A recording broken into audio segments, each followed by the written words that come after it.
Praise the Lord. और ये बड़ी बड़ी खूबसूरत बात है। आए जरा इसको और थोड़ा क्लियर करते हैं। मेरे साथ प्रदेश में रहते हुए पहला बाब, प्रदेश पहला बाब, अच्छा है, वक्त की कमी के बाद से एक ही आयत पढ़ते हैं। 28 आयत मेरे साथ देखिएगा, निकाल ले तो कहे आमीन। और खुदा ने उनको बरकत दी, खुदा ने उनको बरकत दी, उसको नहीं, उनको बरकत दी, प्लूरल। खुदा ने उनको बरकत दी और कहा कि फलो और बढ़ो और जमीन को ममूरो महकूम करो और समुद्र की मछलियों और हवा के परिंदों और कुल जानवरों पर जो जमीन पर चलते हैं इख्तियार रखो।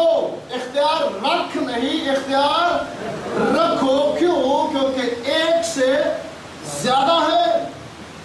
फलो और बढ़ो और जमीन को ममूरो महकूम करो और जमीन पर और उसके साथ छुपाओ चरिंद परिंद पर इख्तियार रखो, क्योंकि एक नहीं, एक से ज्यादा है, प्लूरल है। इसलिए आए एक पेज आगे बढ़िएगा मेरे साथ। प्रदेश 3 बाब उसकी 15। और वह तेरे और औरत के दरमियान, तेरे और औरत के दरमियान और तेरी नस्ल और औरत की नस्ल के दरमियान अदावत डालूंगा और वो तेरे सर को कुचले। प्रेज़ द लॉर्ड, आमीन। खुदावंद लिखवा सकते कि तेरे सर को कुचलेंगे, और जमाने से ऐसा हो रहा है। जब हम इसको लिटरली देखते हैं, दुनियावी तौर पर, जिस्मानी तौर पर, तो ये अदावत, ये दुश्मनी नजर आती है कि इंसान सांप को देखकर उससे डरता है और सांप इंसान से डरता है। सांप चाहता है कि इससे पहले कि इंसान मेरा गला खमा करे, मैं इसका कर दूं, वो उसको डसने के चक्कर में है और इंसान उसके सर को कुचलेंगे। लिटरली में जब हम जाएंगे तो बेशक हम ऐसा सोच सकते हैं, ऐसा है।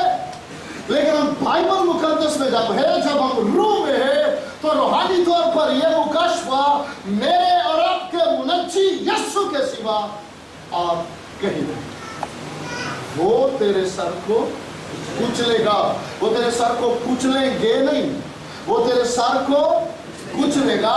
एक शख्स, फक्त एक शख्स, तू उसकी एड़ी पर काटेगा और वो तेरे सर को कुचलेगा। और ऐसा हुआ कहां पर? कोहे कलवरी पर। उसने उसकी एड़ी पर काटा और मौत वाकया हुई। लेकिन इब्लीस का हथियार क्या? मौत। और यीशु मसीह ने उसी का हथियार लेकर उसी पर वार किया। जब मौत पर फतेह ठहरा, मुर्दों में से जी उठा, तो हमेशा हमेशा के लिए उसके सर को कुचल।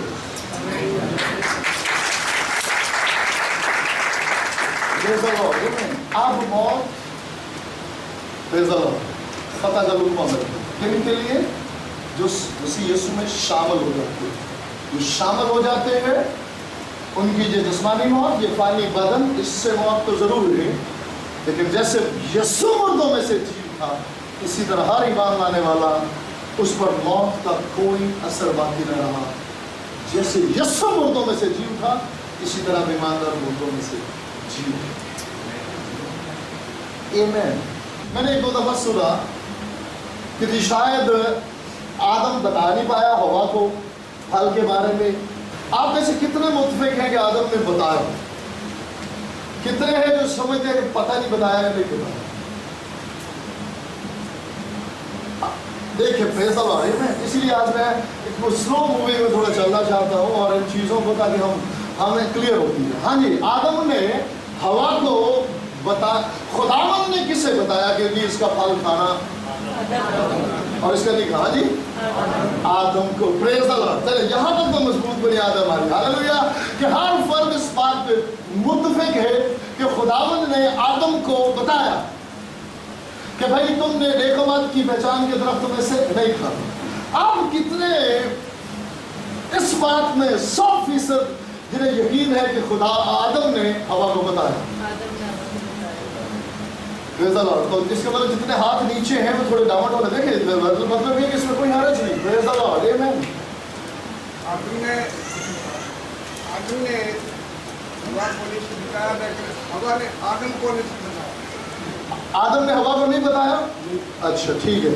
اگر آدم نے ہوا کو نہیں بتایا تو پھر جب ابلیس آ کر پوچھتا ہے ہوا سے کیا خداوند نے کسی درخت کے پھل کھانے سے منع کیا، اور ہوا آدم کے پاس نہیں گئی کہ میں اس سے پوچھ کے آؤں کہ جواب کیا ہے. اس نے کہا اس نے ہمیں سب کچھ لیکن ایک درخت کے بارے میں منع کیا ہے. اگر آدم ہوا کو نہیں بتاتا تو ہوا کو بھی ابلیس کو جواب دینے کی پوزیشن میں نہیں ہوتی. ہاں جی، کیوں جی؟ اگر تو کلام میں یہ مرکوم ہے کہ جب ابلیس آیا، ابلیس نے اس طرح باتیں کی اور ہوا نے کہا ٹھہر بٹھایا میں ملے پوچھ کے آؤں. ٹھیک ہے. ہاں جی، ڈائریکٹ کنورسیشن. اسی گھڑی سوال و جواب کا سلسلہ شروع ہو گیا اور اس نے اس سے کہا ہاں اس نے ایک درخت کے پھل کھانے سے. صرف اتنا نہیں میرے عزیزوں، میں آج محنت کروں گا کہ ہم اس سے بڑے نہیں، کلام سے بڑھنا بھی کوئی مطلب برکت کا باعث کیا ہم سمجھ سکتے ہیں، موت کا باعث ہے. ہاں جی، تو ہوا کلام سے بڑھی کہ نہیں؟ آگے بڑھی، آگے بڑھ گئی. اس کا کچھ فائدہ نہیں. ہم مذہبی بن کر اس سے بھی آگے بڑھتے ہیں، پریکٹیکل لائف میں کچھ بھی نہیں. آگے بڑھ گئی. کہتی خداوند نے تو اسے ایک درخت کا پھل ہے جسے چھونے سے بھی منع کیا اور کھانے سے بھی منع کیا، جبکہ خداوند نے قطعی طور پر چھونے سے منع. ایفیشنسی اتنی زیادہ ہے. وہ نہ ہونا وہ چھونا بھی خداوند نے کیا چھونا بھی، اور ساتھ ہی اگلے قدم پر مزے سے کھایا بھی. کیا ہی بھلا ہے ہم اس کے کہے، اس نے جو کہا ہے وہ کافی ہے. تو وہ کہتا تمام ہوا، پریز دی لارڈ، تمام ہوا. وہ کبھی ادھورا کام نہیں چھوڑتا. پریز دی لارڈ. جب اس نے کہا نہیں کھانا کافی ہے، ہم ذہنی طور پر اس طرح سے چھوڑا بھی نہیں، لیکن جب وقت آئے تو سلپ ہوتے بہت آگے نکل جائیں. اچھا ہے کہ آپ اٹھنا ہے. وہ ہاللویا. آمین. سو آدم نے اسے بتایا تھا جی. پریز دی لارڈ. یقین رکھیے کہ آدم نے اسے بتایا.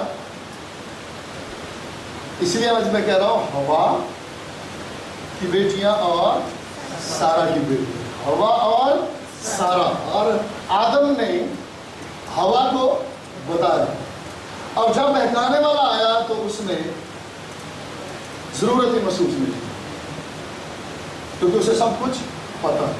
آج بھی میں آپ کو بتا دوں، ویسے ہوتا ہے ہمارے ساتھ، ہم خدا سے جڑتے ہیں لیکن جب بات کوئی ایسی آتی ہے، وقت ایسا آتا ہے کہ ہم لمحہ بھر کے لیے رکیں اور جائیں مددگار کے پاس، روح القدس کے پاس جو مددگار ہے. ہم ایسے چونکہ کافی ایکٹیو ہوتے ہیں، ہم ضرورت کم ہی محسوس کرتے ہیں. جو سمجھ آتا ہے، جو چاہتے ہیں بولتے ہیں. سو میرے عزیزو، آدم نے یقیناً اسے اسی طرح بتایا کہ خداوند نے ہمیں یہ حکم دیا، خداوند نے ہمیں یہ حکم دیا. اب بے ایمانی کا سلسلہ جو شروع ہوتا ہے وہ کہاں سے ہوتا ہے؟ پہلے آدم سے یا ہوا سے؟ ہوا سے. اسی سبب سے کتنے بہن بھائی ہیں عبرانیوں 11 جنہوں نے پڑھا؟ پریز دی لارڈ. مجھے یقین ہے اسی ہی میں ہوگا. ایمان کے سرماؤں میں کتنوں نے ماں سارا کے ایمان کے بارے میں پڑھا؟ ہاللویا.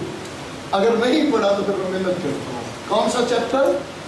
ہاں، عبرانیوں 11 باب، جو ایمان کے سرماؤں کی، ایمان کے جو ہیروز ہیں ان کی لسٹ ہے، اور اس میں ہماری ماں سارا کے ایمان کی تعریف کی گئی. اور کتنے ہیں جنہوں نے माँ हवा, प्रेज़ द लॉर्ड, उसके ईमान की तारीफ में पढ़ा। हाँ जी, पढ़ा। तो कितने हैं जो इस बात पर मुत्तफिक है कि जैसे ही आदम बेईमान ठहरा, हवा भी उसी घड़ी और उसी लम्हा बेईमान ठहरी। एक ही वक्त में दोनों ने खाया, एक ही वक्त में दोनों नंगेपन के एहसास में गए, एक ही वक्त में दोनों शर्मिंदगी नदामत उसकी ज़ात में आए, एक ही वक्त में अदन से बाहर निकाल दिए। हाँ जी, ऐसा ही है। अब चलते हैं जरा ईमानदारों की तरफ।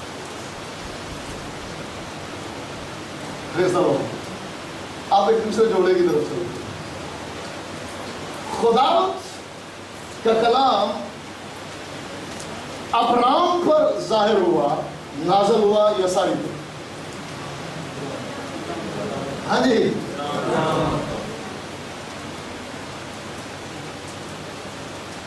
जब वो कनान की तरफ चला फिर क्या हुआ? सारा चल पड़ी। हाँ जी, सारी उसके साथ चल पड़ी। क्यों चल पड़ी?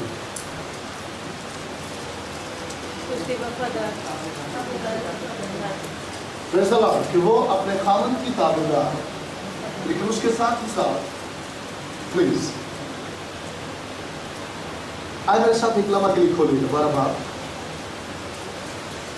12 बाब, पहली आयत से निकाल ले तो कहे आमीन। और खुदावंद ने अब्राम से कहा कि तू अपने वतन और अपने नातेदारों के बीच से और अपने बाप के घर से निकलकर उस मुल्क में जा जो मैं तुझे दिखाऊंगा, जो मैं तुझे दिखाऊंगा। आए मैं आपको जरा और आगे ले जाना चाहता हूं। क्या खुदावंद ये इस वक्त कहां पर है? हरान में। कहां पर है? हरान में। खुदावंद जो है वो हरान में अब्राम पर जाहिर हुआ या हरान से पहले? आए, यही मैं आपको बताना चाह रहा हूं, यही आज बातें मैं आप लोगों से शेयर करना चाह रहा हूं। इससे पहले, हरान से बहुत पहले खुदावंद अब्राम पर जाहिर हुआ। और चूंकि आपका ये खादम जो है, पर इसलिए खुदावंद में एक ही बात चाहता है। खुदावंद, मैं यकीन रखता हूँ खूबसूरत बेहतरीन खादमों की गवाहियों पर, उनकी ज़िंदगियों पर, ईमानदारों की गवाहियाँ, ज़िंदगियाँ, ईमानदारों की खादमों की किताबें, मैं सारी बातों की स्टडी करता हूँ। लेकिन अब मैं खादम जब पुलपट पे आता है तो खुदावंद से एक ही दरख्वास्त और फरियाद होती है कि खुदावंद मैं जो बात करूँ वो आपके इस कलाम में से है, ताकि कहीं पर ना मैं कभी शक व शुबात में जाने पाऊँ और ना मेरे लोग जो खुदावंद आपने हमें बख्शे। आमीन। सो मैं इस वक्त क्या कह रहा हूँ पूरे होशो हवास में कि खुदावंद अब्राम पर इससे पहले, हराम से पहले, और ये यूं कह ले कि मुल्तान और रावलपिंडी और इसके सेंटर में एक जगह का नाम है लाहौर। अब्राम अपने माँ बाप के साथ जब इकट्ठे हैं तो उन अय्याम में खुदावंद अब्राम पर जाहिर हुआ, जो इस बात की दलील है कि अब्राम ने अपने वालिदैन से इस बात का जिक्र किया, अपनी बीवी से इस बात का जिक्र किया, और उस वक्त उन्होंने दिल खोला और उसके साथ चल पड़े। जैसे मैंने भी आप लोगों से समझाने के लिए कि मुल्तान से वो चल पड़े कि हम पिंडी जाए